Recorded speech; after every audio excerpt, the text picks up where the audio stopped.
So basically, when I was about 11 or 12, my family suffered as a result of the recession in 2008. You know, that was really economically bad for everyone in the US. My dad lost his job, and as a result, we lost our house. And I think there were three main reasons like why it affected my dad so badly. And one is that, you know, my family immigrated from the Philippines. So they come to America in hopes for a better life. So imagine losing your job, you know, that's probably really heartbreaking for him. He probably felt really hopeless. Number two, in Filipino culture, it's supposed, like, you know, the man is supposed to be the head of the household, providing for everyone, you know, the source of income. And when it wasn't my dad anymore, it was my mom, I'm pretty sure that hurt him really badly. And, you know, like Filipino families probably see him as a failure because, you know, that's how they are, like traditionally. And the third reason was his coworkers were his family. So when he got fired, you know, like that really hurt him because he thought that, you know, they were gonna be together. Like, you know, he was gonna work for them. They go to parties all the time together. Like they go cycling every weekend. So like, you know, that's his family. So it really hurt him when they fired him from his job. And because of these reasons, it led him to turn to substance abuse.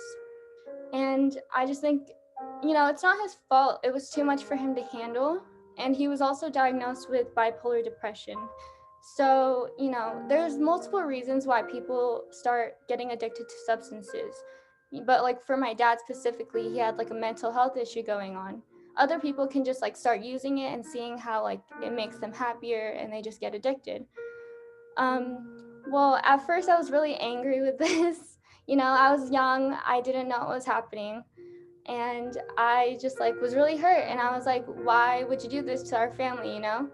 Like I just thought that it would be easy to like stop everything and drop everything for someone you loved. But then I started to grow up and I like started experiencing my own things, and I saw how life was actually more harsh than it like I thought it was when I was younger.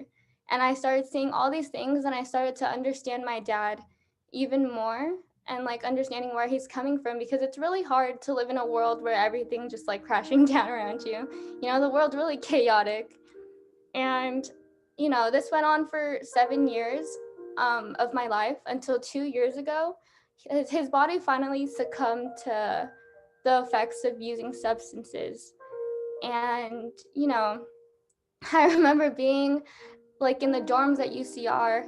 I was in my first year and I was away from my parents for like the first time. And I got this really long text message from my mom. And it was just like, you know, my mom's a nurse, so she was saying all this medical stuff. And she was saying, like, oh, this happened to your dad. Like, we're at the hospital right now. Like, they're trying to stabilize him. And like, he's in a coma.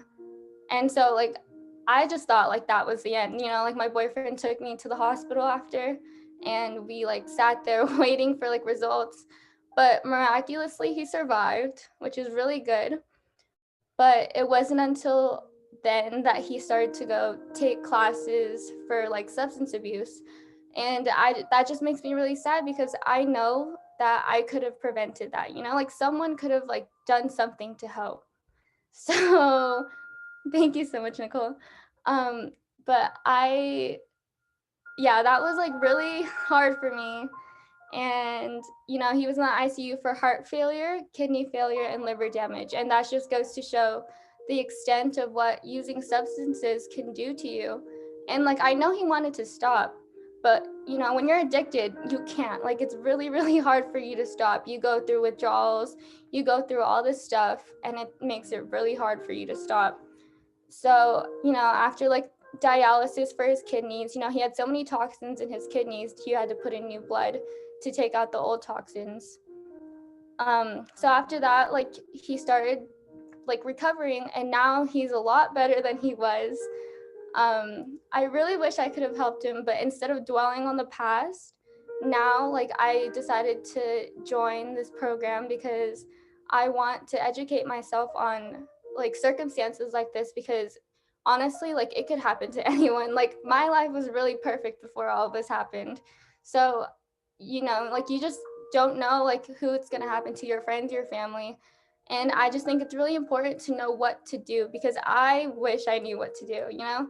I was really ignorant back then, but now like I really wish to help other people if this ever happens again.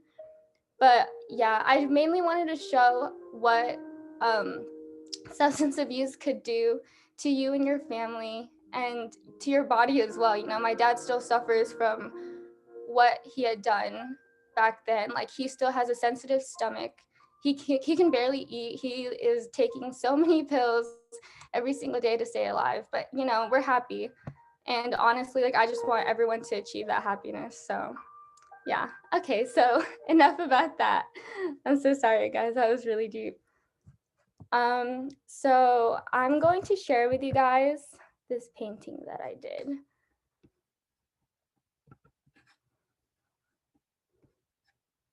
Um, can you guys see this? Yes. Okay. Okay. So we were talking about, you know, mythological creatures in the beginning, and this is kind of why. So this is my painting. Sorry.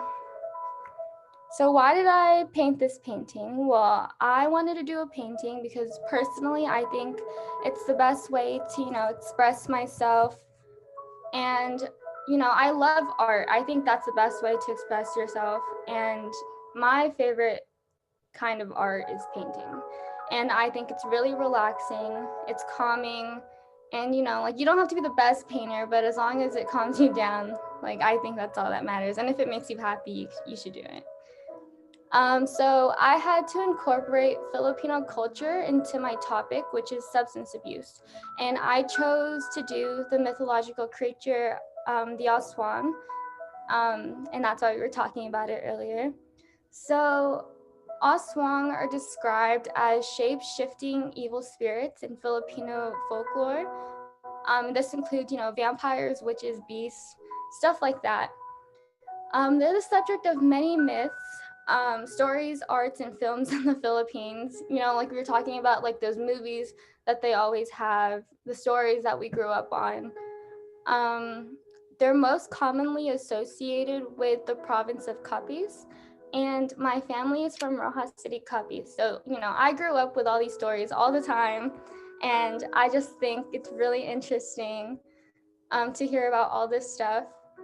So, Filipinos actually blame Aswang for a lot of bad things that happened to them. I remember one story from when I was younger. Someone told me that when a woman was pregnant, that monster would come in and eat the baby inside their stomach, and they blamed, and that was the Aswang that ate the baby, and so they blamed um, the Aswang for miscarriages and stuff like that, you know. So their evil behavior can also be described as an inversion of traditional Filipino values. So it's backwards.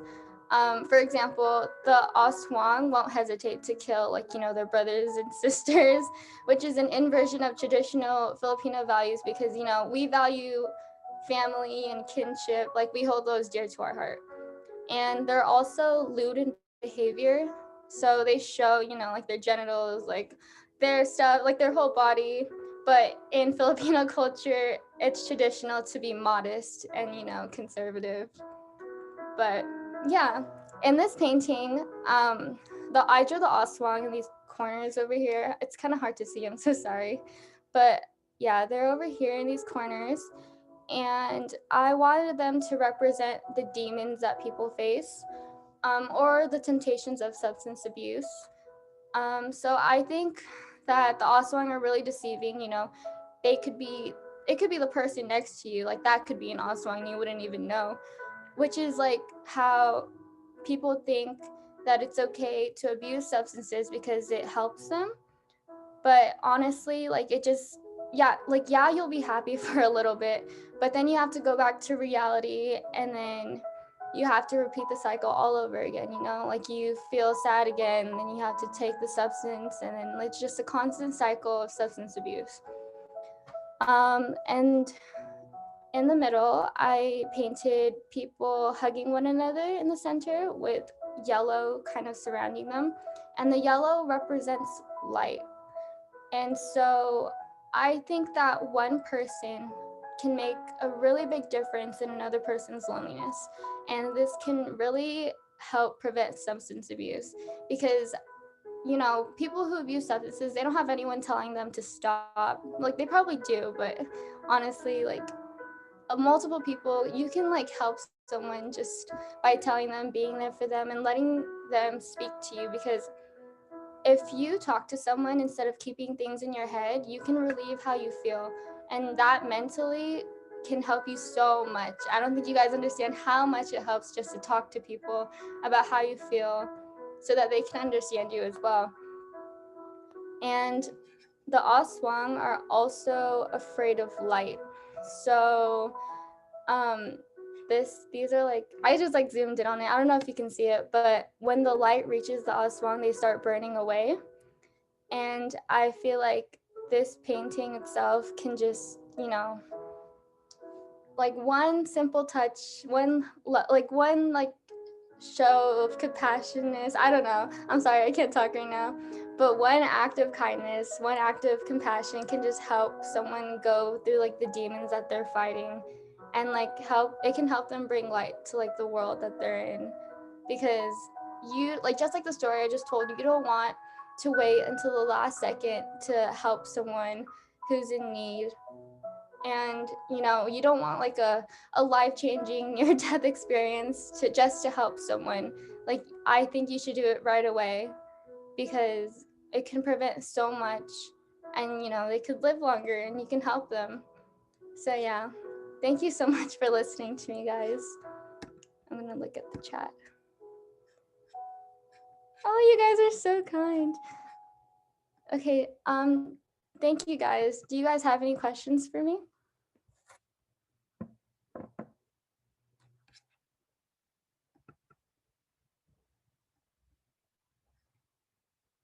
Hello. We can hear you. I think we're trying to process. I'm so sorry. I felt like I was talking so much. No, it's okay. It was so beautiful, mind you. It was amazing. You were so vulnerable with us, and then that painting was really pretty. So, um, yeah, we're in the discussion and question portion now, and I think we're all processing and trying to think of things to ask you. Thank you, everyone in the comments. Um, yeah, that was really dear to me because I haven't really opened up about it to like the public, you know? And I just like it's just like one step into becoming like strong to me, because I feel like it's really hard for me to talk about it out loud. Mhm. And just sharing it out loud just makes me feel a lot stronger. Mhm. Yeah. Wait. My question is, was this the original idea you had in your head, or what was, My or process of did thinking. what was the thought process? Yeah. Oh my goodness, I had so many thought processes in my head. The general idea of the painting, you know, I wanted to go from light, like I wanted darkness on the outside and then light in the middle, just like burning through the darkness. Like that's always been like something I wanted to paint. But I remember I wanted the outside to be really chaotic, and I felt like I was just like dreaming too big. Like I wanted like red on the outside. I wanted like evil. But then I was like, I don't really know how to do that, you know, without making it look horrible. I Mhm. want, yeah. So yeah, I just like a lot of it was like the color choices. Like I didn't know how to go from a light to dark color in a way that I really wanted. I painted over my painting a lot, Mhm. and I finally chose, you know, um, yellow to pink to like a dark purplish. But I don't know, I wanted like red, I wanted like black, and I was like, how am I supposed to put anything on top of that if I choose these colors? But yeah. And then like the two people hugging, I didn't know if I wanted it to be like minimalistic or something more real, but I feel like I'm better at minimalistic things rather than, like detailed like painting. You know, YG, I think that anytime we do creative stuff, we are our worst judge as far as kind of like, judging our artwork, and worrying about what other people think or people understand. But just hearing the story behind the painting and your drawing and your choices of images and color is more meaningful than anything that you could have done. I mean, it didn't have to be perfect. The story itself is really the part that touches our heart and mind, and that's really at the core of it. And so I really appreciated that, the symbolism in the picture, and tying it in definitely with the your experience with in your family on alcohol use disorder, substance use disorder. And then the whole, I mean, because that is part of the, when I've worked with people with substance use, there's that demon, or that they're kind of dealing with. And so the fact that you use the Aswang, the Filipino mythology of that ghost, and kind of how that creeps up in everyone's life, I think it's so meaningful. Um so I don't think you need to worry about your creativity. So the way you express it is just who you are, and so no judgment. So no need to be try to be perfect. Yeah, I was thinking that. I was like, I know it's a simple painting, but it really means a lot to me. And I feel like I have like a lot of things in my head on that painting. So I was really proud of it. I'm going to hang it in my room. Yeah, you should be. Yeah. Actually, we should get you copyright permit so that we can share that as a poster for other people when we talk about substance use. Yeah. I'm going to point out something that Wilson said. He said, "Thank you for being vulnerable. I don't know how to put it, but your painting feels warm." And I wanted to point that out because I agree. When I was looking at your painting and just seeing like the light, and then, and you emphasized it with the darkness bordering, but seeing how you made it glow, it wasn't just color. It really was glowing, and like it felt like we were looking at that painting. I'm pretty sure it's not just me, but like we felt it, we felt your intention. So it was really beautiful, YG, seriously. Thank you. This is it in person. And Wow.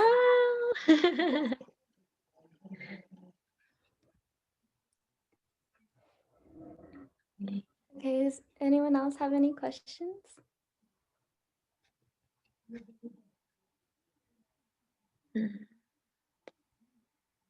Oh Oh, yeah. thank you. Yeah, I thought so too because if you don't see it in person, you can't really see like the demons because I meant them to be shadows, but it's really hard to see it like on video. Like honestly, when you look at it like this, you can't really see this. Hmm. Like there's demons sitting in the back. So I really wanted to take a close up and show you guys the different aspects of my painting.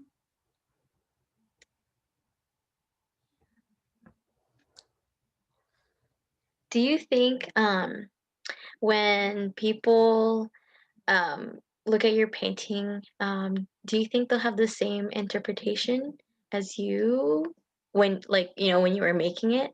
Or do you think it'll probably like relate to what they're feeling? The thing I like about art is that every single person has a different interpretation, based off of what like another person drew, and so it could be meaningful to me in one way, and someone else can look at it and think something else, but that's meaningful to their perspective. So that's why I really like it because I want people to feel things, and it doesn't necessarily have to be in the way that I want them to, Hmm. but like maybe they could connect to it and like see like a different sense like in the way that they perceive it. Hmm. Hmm.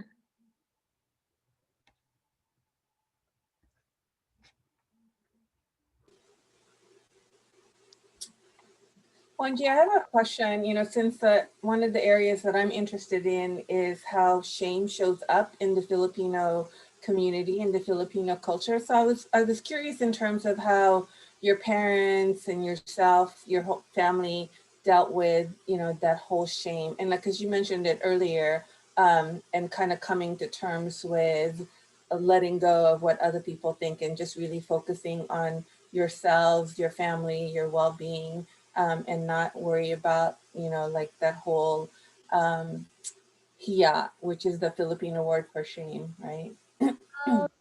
Yeah, I really like this question because I think that's like a really big driver of that like makes people feel like this, Like I think it's okay to be sad, and when other people don't think it's okay, when it's like shameful for other people, it drives them into a lower place instead of helping them up. So I really like your question, but I remember at first it was really hard for my family. Like even my dad. Well, with my dad, like this came with the depression as well. But he stopped going to like the family parties and stuff, and he stopped like seeing like my family, and just like he just stayed in the house like by himself. And I stopped going for a little bit just because like my family was tired of being asked like, how is your dad, like can you just like talk to him, can you tell him to stop? And like we were just tired of it, like because a lot of people in Filipino culture don't understand like mental health, which is why this program is really important, because like you want people to understand. And I feel like Filipinos are really hard-headed, they're not gonna like they need to understand why.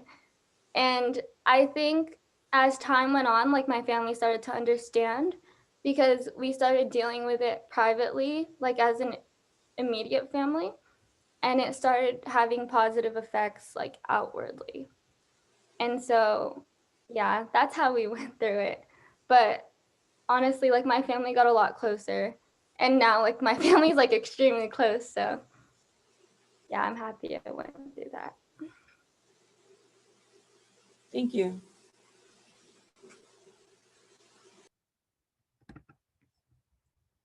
Okay, anyone else?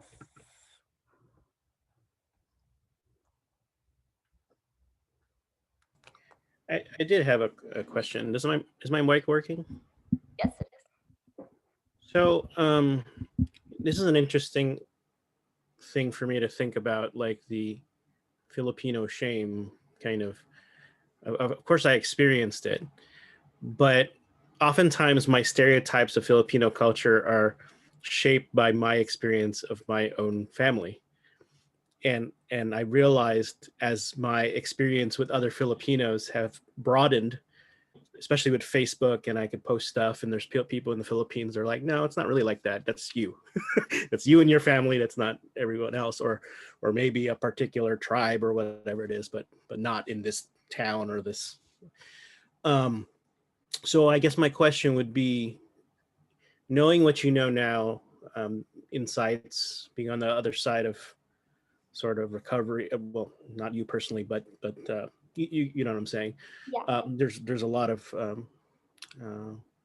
so hindsight's 2020. So I guess what my question would be, knowing what you know now, if you knew that beforehand, or your family knew what they know now, do you think if things would be different? I think that's a challenging question, because I think there's a lot of, at least for me, I work in mental health myself, but even so, I have such a hard time myself, with a lot of the underlying cultural things that are like baggage that I sometimes have blind spots to, that it's almost easier dealing with in hindsight than it is in the forefront, even knowing what I know. Does that make sense what I'm asking? I don't know.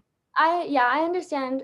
So I think that if I knew what I knew now and applied it to back then, things would change. But I also wouldn't have it any other way. If that, yeah, does that make sense? Because um my experiences when it comes to mental health, I've learned from the people growing up around me. Like I've noticed like people, like my friends, like my other like family, you know, like even though they won't say it out loud, like I really like to observe things now because like it helps me understand the way that people are. And I just feel like um I would want to be ignorant back then just so I can learn all this stuff and be at the place I am now. Because yeah, like it's really hard. I think you'd have to actually, you know, drag your whole family into like a conference like this for them to understand. But yeah, yeah. I just think it's really hard to change, you know, generational like traditional values when it comes to all this stuff. But yeah, yeah. I don't know. It's really hard. Yeah, Lawrence, as I was listening to your question, I think one of the things, and kind of speaks to what Wanji said, you know, I think a lot of times and I think this is especially true for parents, and is we want to protect others from that pain and suffering, and we want to create that buffer.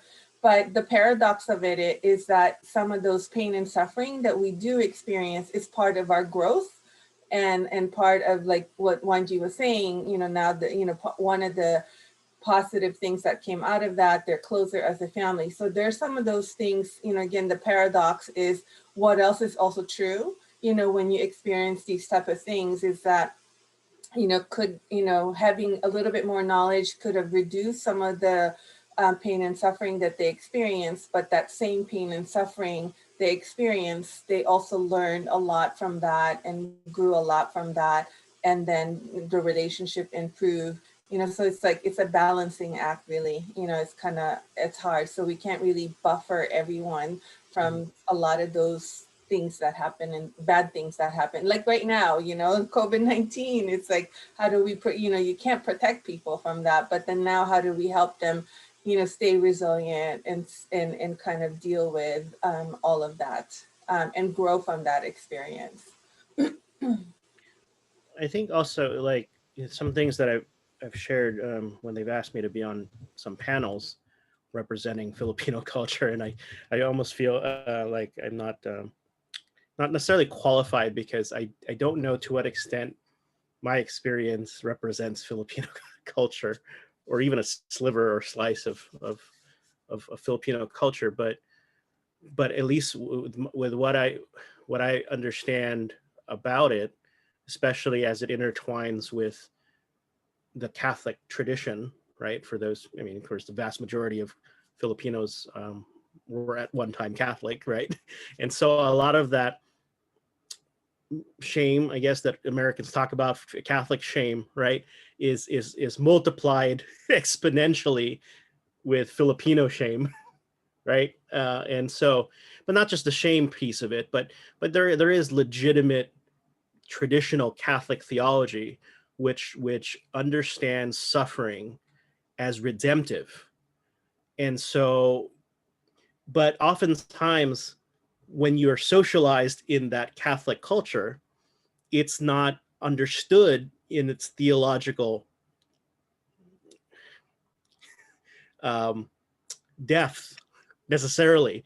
It's understood almost as sometimes as a way of controlling, as a way of manipulating, right. And you know, why are you complaining? It's look at Jesus on the cross, right? And I'm sure there's some sayings I don't know because I don't really know the language anymore. But yeah, you know, you unite your suffering with Christ on the cross. He died for your sins. How bad can your suffering really be? So I think oftentimes it's pressing down on a lot of the stuff that we should be willing to work through, but because of that narrative or that message of it could be worse, you know, so tough luck, or you know, you know, what's the American phrase? Um, Suck it up, Buttercup, right? I don't know if there's an equivalent in Tagalog, but it's something like that. Just whatever, you know, just keep going. Yeah, Does I that, remember my mom used to tell me, like, if I cried, she'd be like, "You're just wasting your tears. Why are you crying?" But you know, this today's generation would be like, "It's okay to cry." So yeah, like that, you know, it's just so different. And definitely like Catholicism, religion in itself, like definitely plays a big role in like traditional values, because I can see that from my grandma's side. You know, my grandma would yell at me about every single thing I would do as an American. So yeah. I agree to like to those 2 points. It's just like it's so weird to how older generations reacts to different generational problems, because then it starts becoming like this weird competition of like who has it worse, and whoever has it worse, like that makes you more validated to have problems and to receive help. And so, you know, here at like our space at Kapakabataan, as well as where I work at Filipino American Mental Health Center, like, and especially you said you work at mental health, it's overcoming that competition, that competitive mentality that you need to have it worse in order to have help. And so it's like what and when we and you know, one thing I want to challenge to those who are Catholic or who read or who interpret that Jesus' sacrifice on the cross is like he sacrificed a lot because he had such a big capacity for empathy. And like we don't have a lot, and we don't have a lot of that when we turn it into like when we turn our problems into like a competitive lens. And so it's like you empathy and deserving help becomes really conditional, and it's like it really sucks because it's just like you want to ask for help, but then it's like, okay, so I need to say I have depression, I need to say I have anxiety, I need to say I'm like really really close to death to say I need help. And different people have different mental capacities when it comes to mental health. You know, like something like the smallest thing can hurt someone a lot more than you would think. So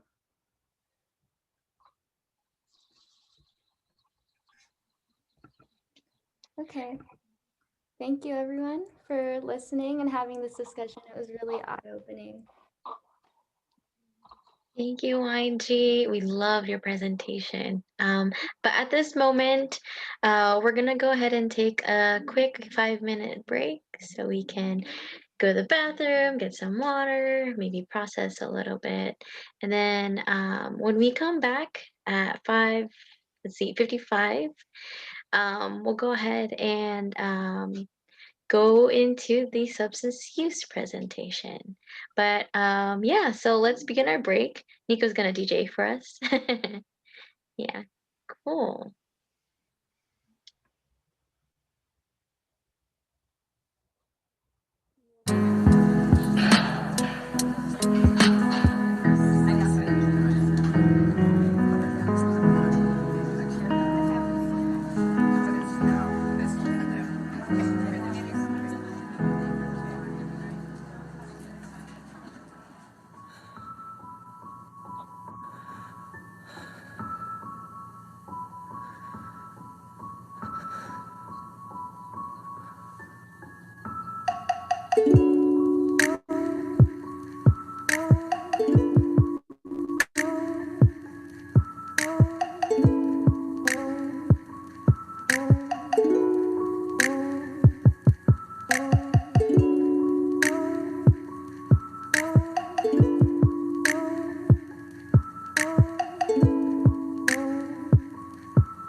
Okay. Hopefully we are all back. Hope everybody had a nice break. If you can hear my dog, hopefully you can't hear my dog, but he's barking really loud, so I apologize Ooh. Okay. So again, thank you for joining us. Thank you for listening to Wanji's presentation earlier. And Wanji, thank you for being vulnerable to all of us. So right now, we're going to get into the substance use presentation. And I'm going to go ahead and share my screen. And the first thing that I would like to ask you guys to do is fill out this survey. You can access it via QR code, which I have there for you right now, or it'll be in the chat by staff, one of the staff. They'll put it down for you. If you live in Riverside County, and you know which county you live in, so that's if Western, like Riverside, Moreno Valley, what else is Western County? I think Corona, right? That would be the West region. And if you live in Mid County, such as Murrieta, Menifee, like Nico, or if you don't live in Riverside County at all, please put Mid County as your region still. Okay, and put me as your presenter. Thank you very much. I'm gonna keep moving forward. Again, it'll be in the chat as well, the link, and it'll show up at the end of the presentation too. Okay. So, oh, and by the way, for some reason, when I have my full screen on, I can't see chat. So if there's any questions in the chat that need to be urgently answered, please unmute and let me know. Thank you. Okay. Okay. So the title of this presentation is called Unshackled. And the reason why is because when we talk about substance use disorders, sometimes people feel a little bit trapped and shackled to their disorder, right? But if we want to raise awareness, we have to promote, how we can live in freedom and find the courage to unshackle, right? So again, just to remind you guys of the group agreements, make sure to remain respectful towards everybody and keep the conversation confidential. Thank you very much. Okay. So our objectives are, we're just gonna talk a little bit about mental health and stress. Then we'll dive into substance use disorders and signs and symptoms. Then we'll talk about types of substances, risk and protective factors, and how to help. And then at the end, I have resources for you guys, and I can send those resources in the chat for you guys to download. Yes. On your survey, for some reason, I'm trying to click male for gender, and it's not. Is that a known problem? Oh, I did not know about that. Okay. We'll take note. Are you able to reload it by any chance? I suppose the page I could reload it and see what happens. Okay, and then if it still persists, let me know. If there's another option that works, just put it in for now. I'm so sorry about that. I did not know. Thank you.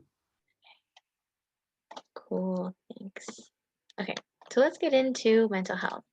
So what is mental health? Mental health is our emotional, social, and psychological well-being.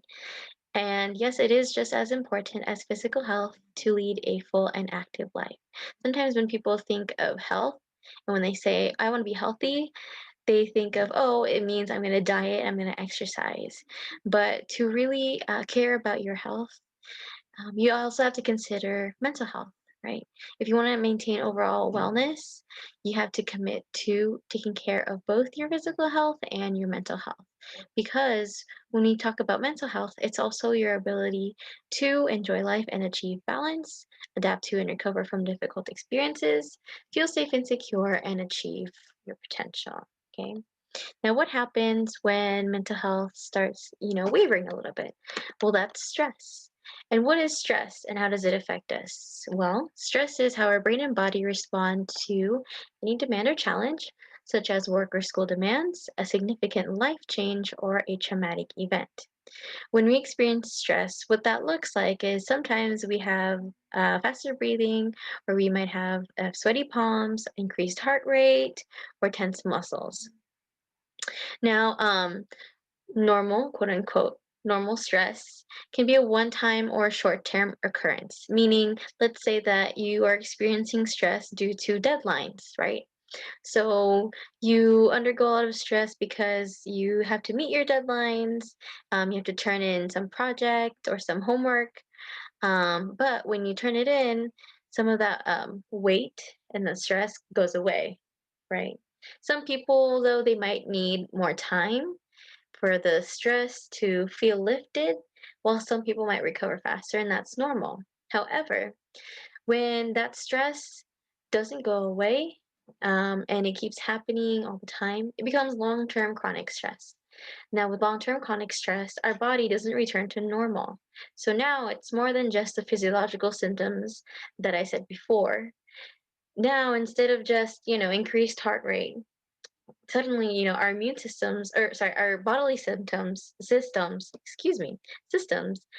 become affected. And that might include our immune systems, that might include our cardiovascular systems, and other bodily systems. And over time, if we continue to experience chronic stress, these disturbances can cause some serious health concerns, like heart disease or heart failure, and like high blood pressure, and even mental health illnesses, co-occurring mental health illnesses, right? Because we don't want that. We don't want the negative consequences of stress. Know when to seek help. Okay. Now, why do I talk about stress before substance use? Well, sometimes people might use substances to cope with stress, right? And we'll get into that. Let's talk about substance use disorders and what are the signs and symptoms. So, what are substances? Substances or drugs are psychoactive substances that people might take to change their mood, their thinking, or the way they act. Um, when we say drugs, it doesn't just mean the illegal drugs, because sometimes people hear the word drugs and it's like, oh, it's illegal drugs like, marijuana or cocaine, right? But it also actually includes prescribed drugs and drugs that you might buy in the store, like OTC drugs or over-the-counter drugs, including ibuprofen, Advil, Tylenol, all of that. Those are drugs. Okay. Substance use disorders or drug addiction is a disease that affects a person's brain and behavior and leads to an inability to control the use of a legal or illegal drug or medication. Substances such as alcohol, marijuana, nicotine also are considered drugs. When you're addicted, you may continue using the drug despite the harm it causes. So that's its definition, based on the NIH National Institute on Drug Abuse. So what's important to note about this definition is that when we talk about this disorder, it's a disorder, meaning it's diagnosed, and it means that people who have this disorder, they really can't control their addiction, and they continue using the drug despite the harm it causes. That's the last sentence, right? Because earlier when YNG was sharing her story, um, she experienced people telling her like, "Oh, why doesn't your dad just stop?" Right? But this disorder is more than that. It's more than just the simple capability of stopping, because it really is not simple for somebody who has this disorder, right? Who is diagnosed with this disorder. Okay, so let's get into types of drugs. Legal drugs can include alcohol, caffeine, tobacco, marijuana, or you might know it as weed. OTC drugs, over-the-counter drugs, like ibuprofen, all of that, and prescription drugs like Ambien or Adderall. Excuse me. I was burping. And then illegal drugs include amphetamines, cocaine, stimulants, opioids, PCP, hallucinogens, and inhalants. So legal drugs are things that you can buy, right, legally, and then illegal drugs are things that you can't buy, and you might get arrested for having, right? Okay, and then drugs can be categorized further into 7 categories, such as depressants, inhalants, PCP, cannabis, stimulants, hallucinogens, and narcotic analgesics. So let's get into depressants. I picked a couple that might be more common within our community and within youth too. And something that's common is depressants, right? And what are depressants? Well, things like alcohol, Xanax, Valium, those are depressants. And what depressants do is it suppresses the central nervous system. And when somebody takes depressants, their heart rate gets reduced, their breathing rate gets reduced a little bit too, as well as blood pressure. Now, mild doses can cause some mild euphoria, which is why when somebody, drinks a little bit, they feel buzzed or tipsy, all that. But high doses can cause some depression, drowsiness, confusion, lack of coordination, irrational behavior, right? You guys have heard like there's when people drink, there's like different types of drunks, right? There's people who cry when they're drunk or like get angry when they're drunk or all of that. That's what it means. Like irrational behavior, like you're not how you usually act, right? So opposite of depressants are stimulants, and stimulants when you take them, they dilate your pupils, whereas depressants, they constrict your pupils. And they also cause some constipation too, so, ouch. Oops. Oh no, went forward too fast. Okay, so let's get into alcohol. So more than 15 million people struggle with an alcohol use disorder in the US, but less than 8% of those receive treatment. Now, why is that? Well, there's such thing as high-functioning alcoholics, and also, when it comes to alcohol, and especially in our community too, um, there's a lot of stigma with substance use disorders, and sometimes people might not realize that somebody has an alcohol use disorder, right? But what the effects are of alcohol use disorders is somebody might take in large quantities, like they binge drink, and they want to stop, but they can't help it. And they're always craving to drink, whether it be at work or school, anywhere, right? And because of that, it starts impacting their daily life, and they start having a lot of problems due to alcohol. Okay. Now, something else that might be more common within youth and UPI cultures is marijuana or cannabis. People sometimes refer to it as a gateway drug, and what it does when you consume it is it impairs motor coordination, gives you the sensation of slowed time. Everything feels really slow, or like feels like it's forever. Some impaired judgment and not able to read cues, lack of motivation, and it does give some anxiety and increased risk for psychosis. And for frequent users and long-term use in teens, it can lower IQ by 4 to 5 points. That's just the negative effects of marijuana. And then there's also hallucinogens, which can be common in API youth. And hallucinogens might include ecstasy, LSD, and mushroom or shrooms. And 17.9% of Asian American adolescents experimented with ecstasy. There's been wave parties. So wave parties, I believe, is not a common term anymore, but it's when people gather together in a secluded place, maybe like somebody's house, and then they drop a tab.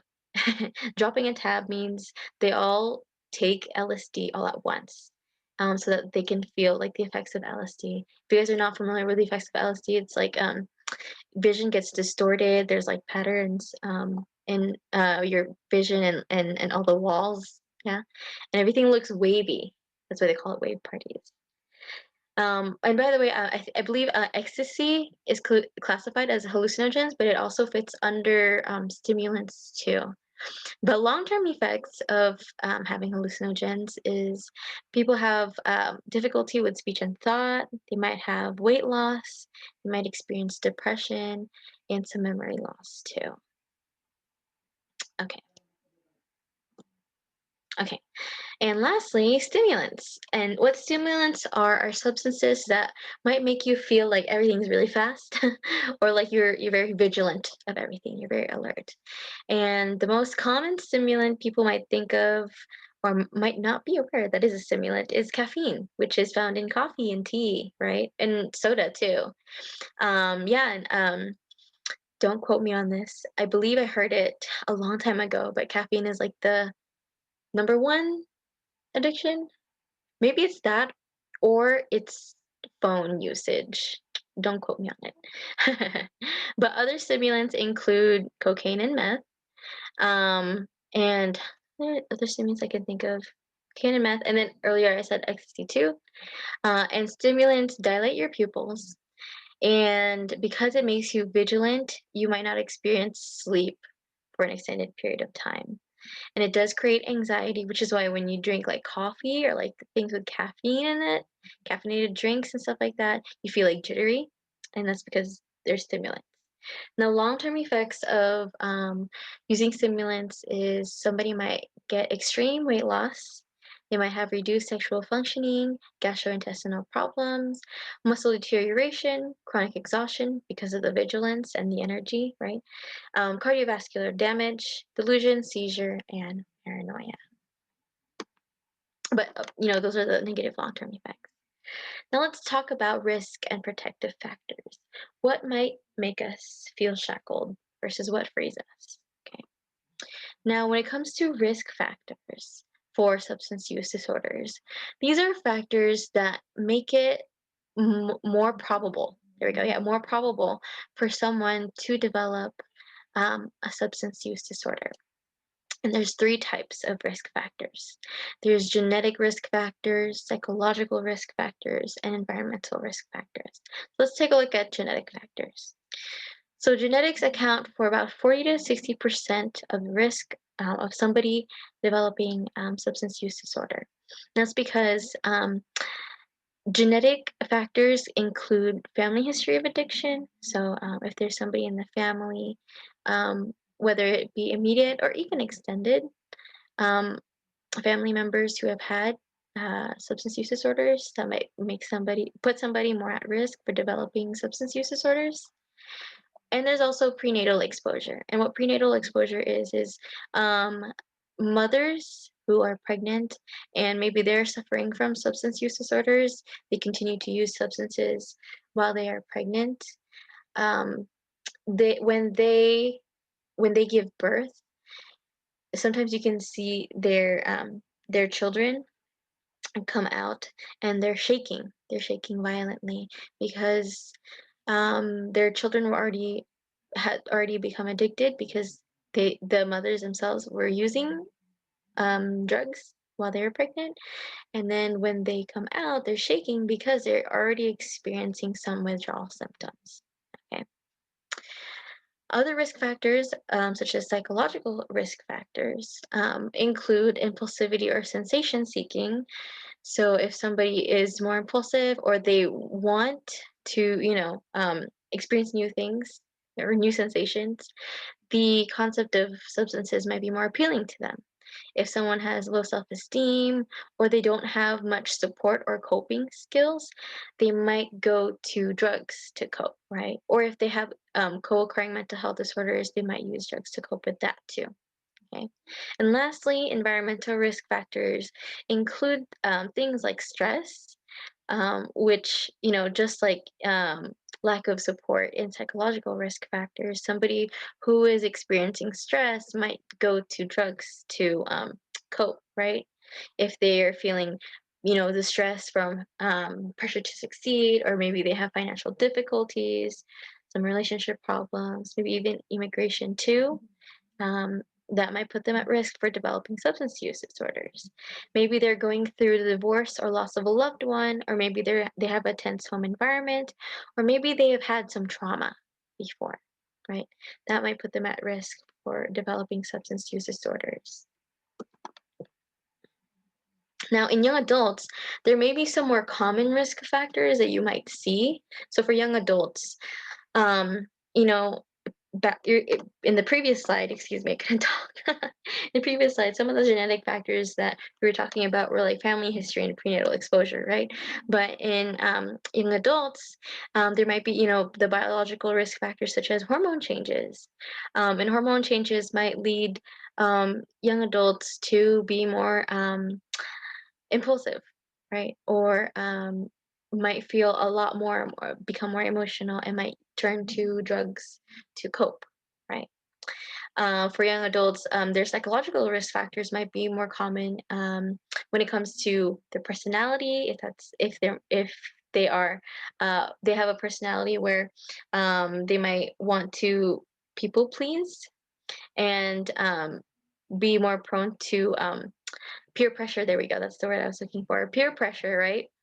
They might be more sensation seekers, and they might have other co-occurring mental health disorders. I know when I was in high school, I experienced, some depression, and I know I wasn't the only one, right?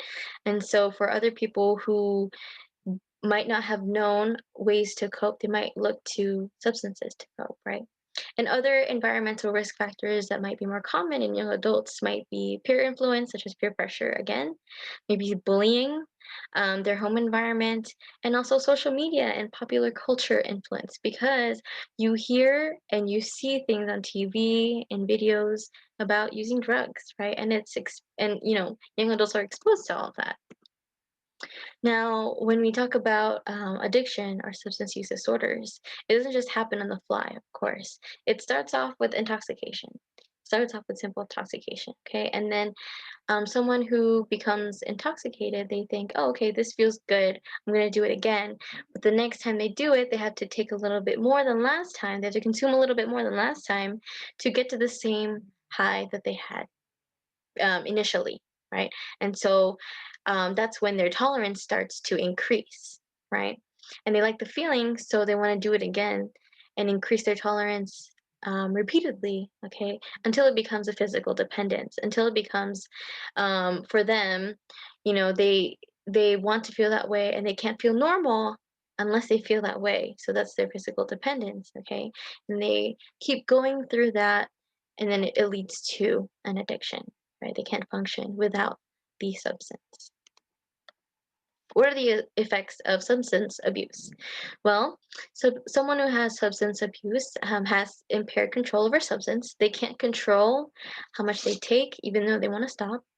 And it starts to really negatively impact their relationships and other social activities, because they're always craving to consume their substances, and it really affects their relationships. And someone who has a drug addiction is unable to discern dangerous or risky use, and they start to use more and more and more, right? And when we talk about unable to discern dangerous or risky use, what I mean by that is someone who has substance abuse disorders, they might be, because of their increased tolerance, they might be consuming so much that someone else who doesn't have substance abuse disorder, for them, it would be an amount that is deadly, right? Way too much, and might cause harm, physical harm. That's what it means when it says unable to discern dangerous or risky use. Okay. For young adults, sometimes it's a little harder to see substance abuse happening within our friends, with the young adults, and even APIs, even Filipinos too. Now, why is that? Because of attitudes towards substances. I'm sorry, I keep like stuttering over my words, but attitudes towards substances, right? People look at substances, especially young adults. Substances are like rewarding, right? College culture, high school culture. Um, if you're going to do a lot of tests, going to do a lot of homework, after all of that, what do? You go out and you go have fun with your friends, and you drink. You drink until you pass out, right? That's the youth attitudes towards substances. Maybe our friends are a little bit, or excuse me, are in denial, right? Because substances are for fun, right? Why would I be addicted? I just did a lot of homework, so I deserve this, right? I'm not addicted, right? And then college culture, as I said, college culture glorifies substance use, right? It's a reward, and then it's in a lot of popular culture. It's in music lyrics, and then if you go to festivals, there's a lot of substance use happening, right? When it comes to our friends, it can be hard to believe that substance abuse disorders could happen to them. So sometimes it goes past under our noses. Okay. But there are protective factors for drug addictions, and they are pretty similar to protective factors for anxiety too. So someone who has strong supportive connections, if they're able to go to people that they can count on, such as family, friends, maybe community members, that could protect them from developing a drug addiction because they can have someone to rely on, right? To lean on. If they're also able to access effective mental health care and develop coping skills such as stress management, um, that could protect them from developing drug addictions because they're able to cope instead of lean on drugs to cope, right? And having positive interests and activities and having a healthy lifestyle as well can protect somebody from developing drug addiction. And for somebody with substance use disorders, there's a lot of treatment available. There's psychotherapy available for somebody with drug addictions, and psychotherapy can include CBT or cognitive behavioral therapy. Medications, too, are often an important part of treatment, especially when combined with CBT and other behavioral therapies. And then there's medical devices, too, to help with withdrawal symptoms. And then people can also receive evaluation and treatment for co occurring mental health issues such as depression and anxiety, because co occurring mental health issues can increase the risk for developing substance use disorders. And so, if somebody wants to get treated for substance abuse, it would also benefit them to be evaluated for other co occurring mental health disorders so that their overall caring for their holistic well-being, right? And then getting long-term follow-up to prevent relapse, and of course going to a recovery support group. But even though there's a lot of treatment available for somebody with substance use, there's always going to be barriers to seeking help, especially with our community. There's a lot of cultural stigma associated with substance use and mental health. And this cultural stigma sometimes makes us believe and leads our family to make us believe that we can do this on our own, that we should be doing this on our own, right? Because if we don't do this on our own, if we don't solve this and we get other people involved and other people start to know about it, we shame our family. It's embarrassing, right? And when our family, is ashamed, our family business is out there, we let our family down, right? We let our family down because getting help means that you're weak in your mind, right? We know that's not true. Right? We know that it's not true, and that seeking help and seeking professional support is an investment for us, for our mental health, and even for our family too, right? So, despite all the barriers to seeking help, it's important to invest in yourself and get the help that you need. Now, how might we help, right? How might we help our friends, our loved ones? Our loved ones might be in more denial to seek help because they might not want to disappoint the family. They might think that this is just temporary, right? Maybe after I graduate or like when I grow up, I'll be better, right? That might be what they're thinking, right? Maybe they want to just fit in. Okay, maybe they're using substances to cope too. Maybe they're being bullied. Maybe they have a rocky family relationship, or they don't have the best relationship with other friends too, right? Or maybe school is really hard, and they're just using it to cope, and they might be justifying using it to cope instead of saying it's an actual substance use disorder, right? So what can we do? Well, the best thing we can do is open up the conversation. And when we open up the conversation, we listen non judgmentally and we're patient with them. And when we do open up the conversation, um, how we would do it is expressing our concerns directly. We could say, I noticed that you've been binge drinking every weekend. Okay. You can paraphrase it if you want.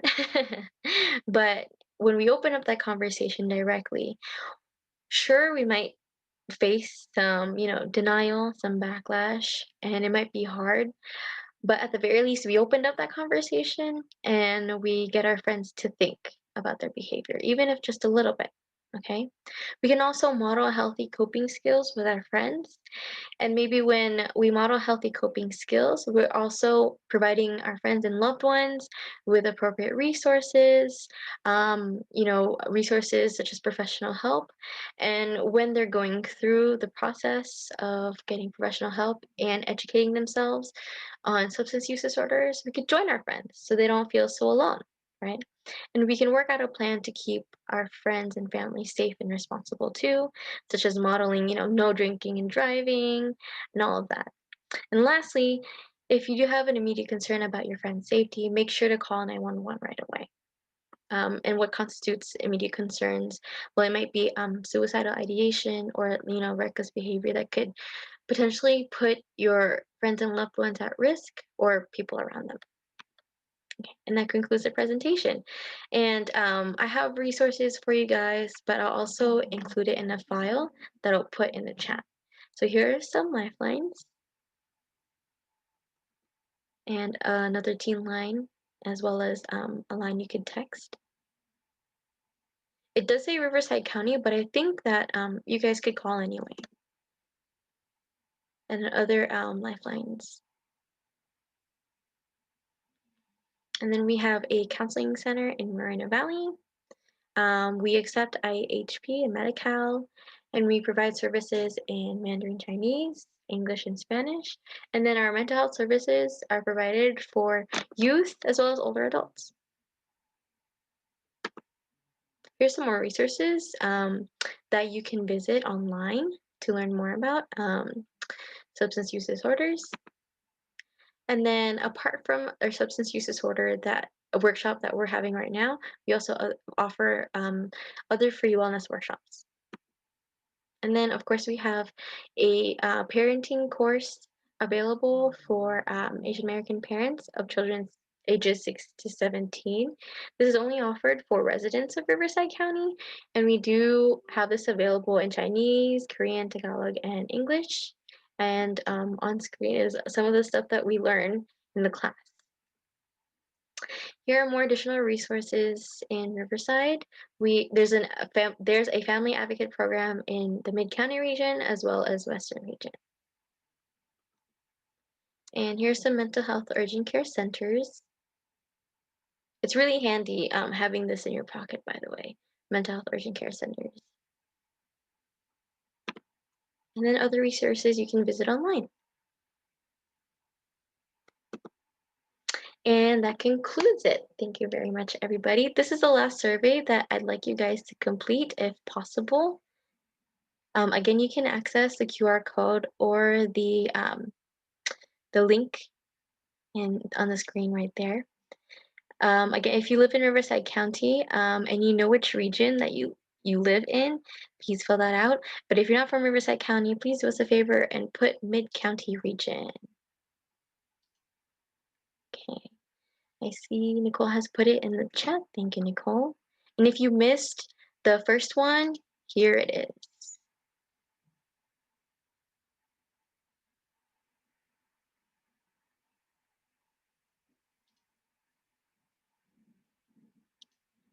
Okay, perfect.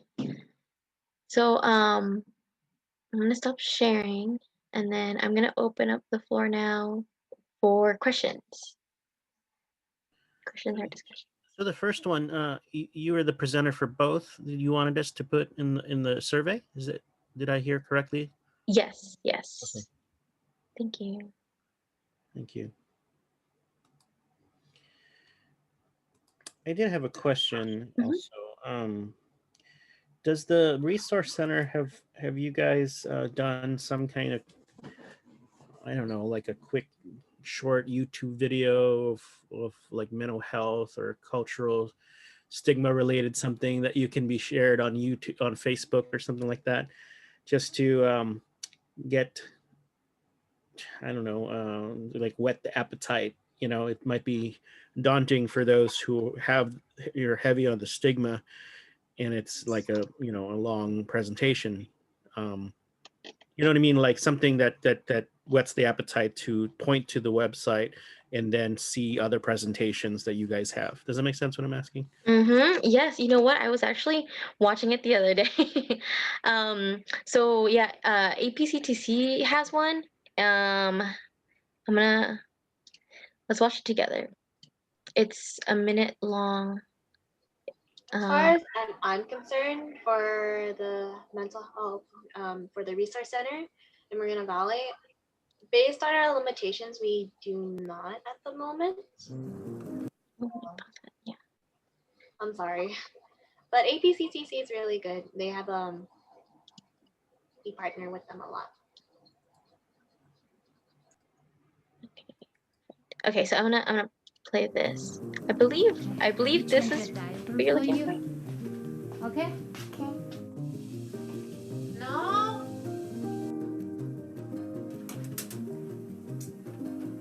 You can. 不要这样子 OK? No.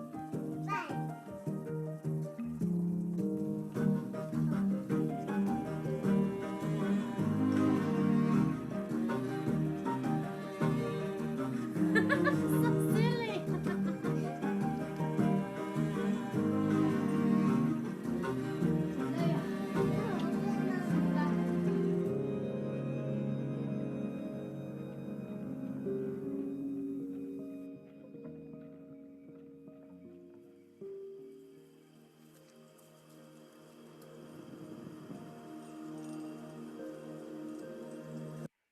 So that's what I was watching the other day.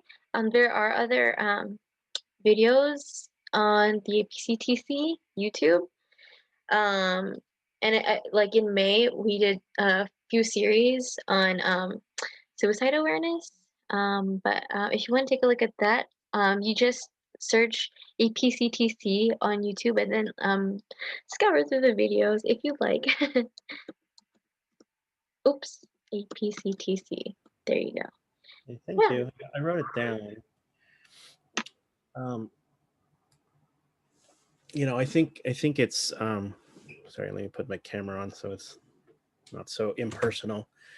I don't know how many others are Catholic here, but I been involved with the local diocese here, and they've had behavioral health conferences in the last, well, it started 5-6 years ago, and then it was like there was 2 right after one another, and then they try to do it every 2 years now. So it sounds like the Filipino ministry was very interested the last time around that I attended. There was a panel, and but it's like one of those things like, oh, it's interesting for now, this is great, I got some free stuff, whatever, and then you don't hear anything about it ever again, right? And then it's like it easily loses its momentum, because it's just like anything else. If you don't hear it very often, it's nice to hear, yeah, okay, I can see mental health, good, and then we fall back into our normal routines, and because you hear the same stuff since your childhood. So I wonder if there's, I'm pretty sure you guys are doing a lot of stuff already. I'm just not aware of it myself, because I'm in the general mental health, because I work for IAHP. So I'm general mental health, but I'm not aware of what inroads are actually happening in the Filipino culture. Maybe there's tons, and I'd love to hear how data is showing that there's more. I mean, because I want to share this book. I bought this, or I didn't get, but I'm a professor too, so I get free books. That book. So I started reading this, and it was very interesting, because this is the only book out there about like mental health and psychology, as far as I could tell.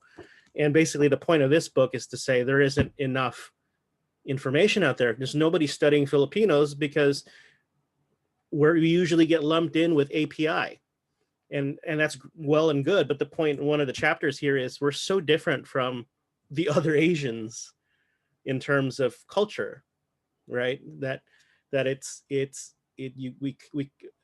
findings of Asian mental health doesn't always apply to Filipino culture. And I was surprised to find that there's high level of dropout, a high level of substance abuse, a high level of mental health, actually at higher levels than our Asian cohort. I mean, the other Asian groups, and I just assume because we usually get lumped in with other groups that it's not really that high. We're just not accessing it or something like that.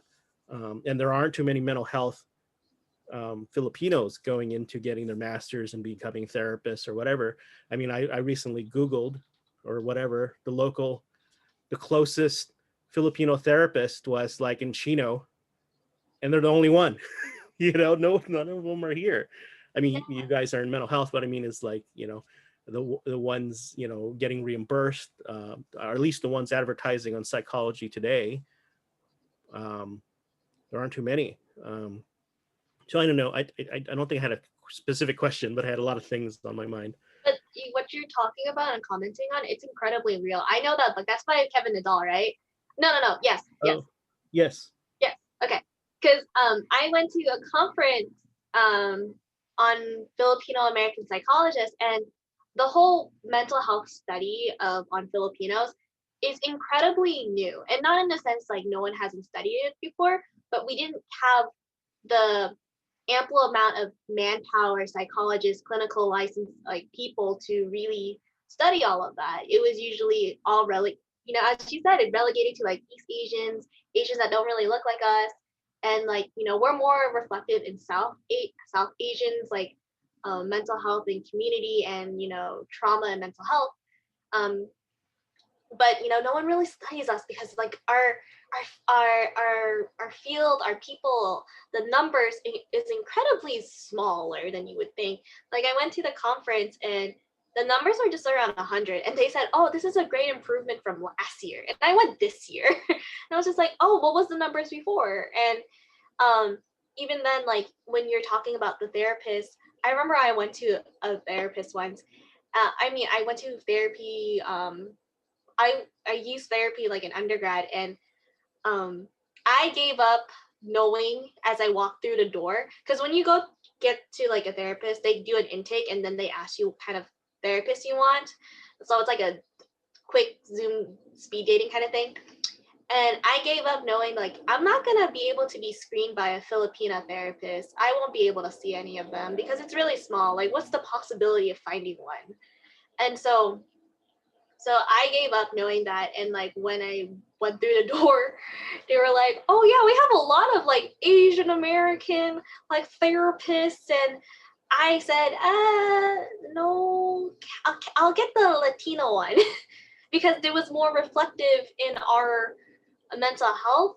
Because it's like you were right, like we have a larger cases of substance use and violence, but we're not truly reflective in like the Asian American statistics, especially because like when you look at the mainstream research statistics as a whole, they clump us all together, and there's like what 150 countries in Asia or more. I could be wrong, could be less.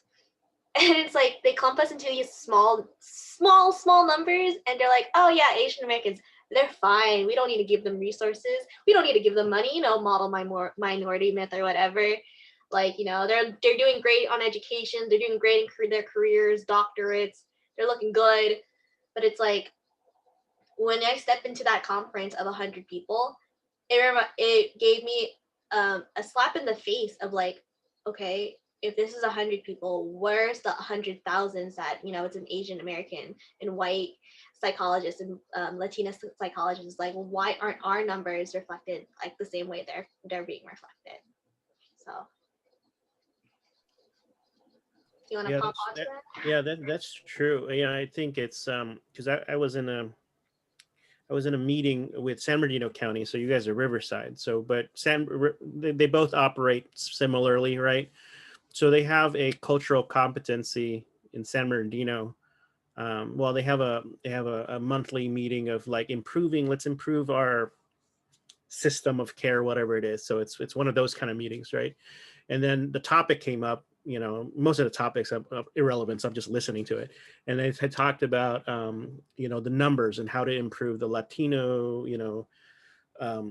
numbers of services or whatever. And then Asian popped up, and I said, oh, I'm going to chime in here because again, we were lumped in, right? And I had to point out, like, it's so broad to say Asian that you really have to start to, get perspectives and representation just to get an understanding, especially when the topic is cultural competency. And it just so happens I had, there's somebody I work with that's very passionate about I actually thought she was Filipino. It's one of my assumptions sometimes because we kind of look similar. And she's actually, a Pacific Islander in general. She falls into that, Pacific Islander, Samoa, right? Something like that.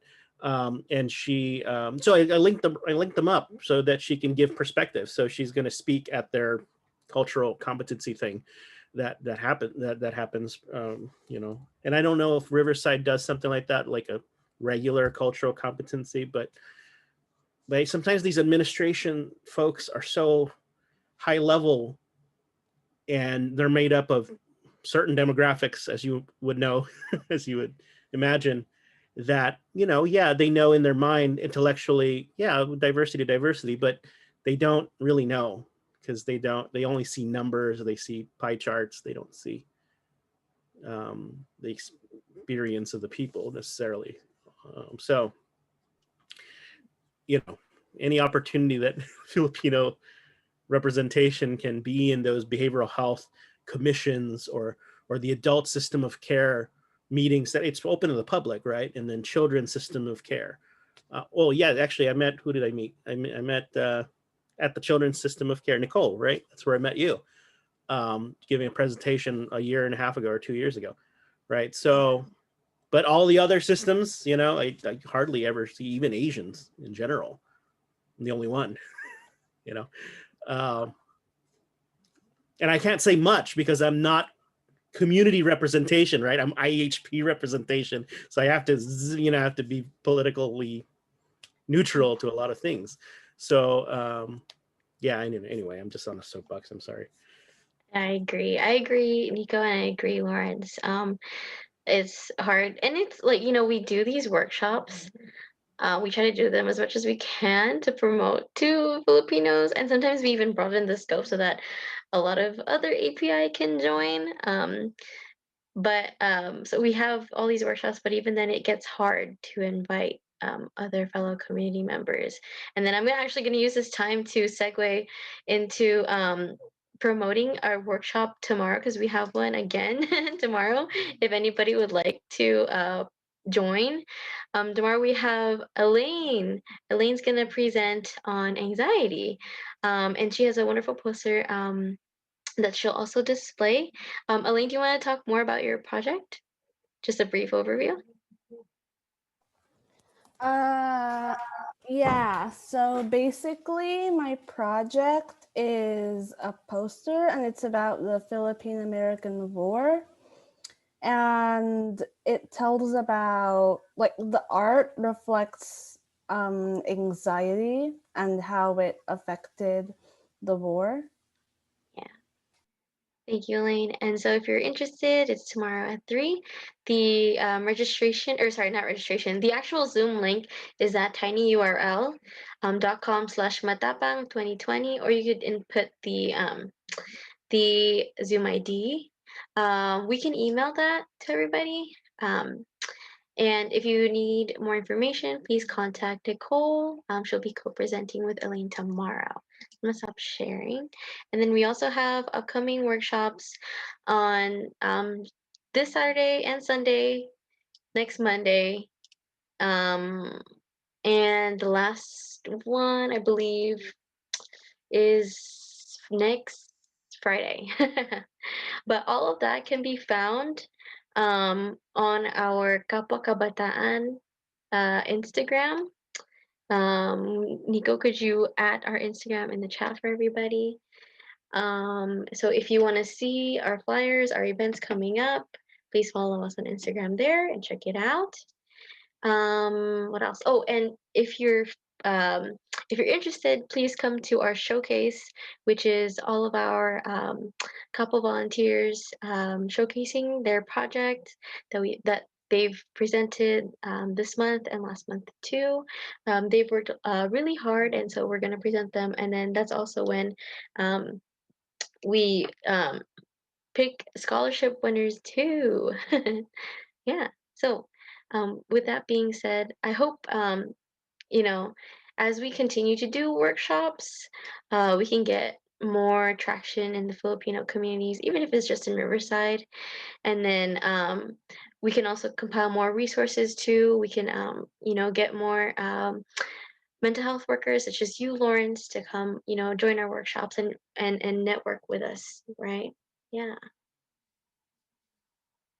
So yeah, thank you everybody for joining. I hope I know we ran a little late, but I hope that you enjoyed this presentation. Thank you, YNG, for being vulnerable to us, and we wish you all a great night and happy Thanksgiving.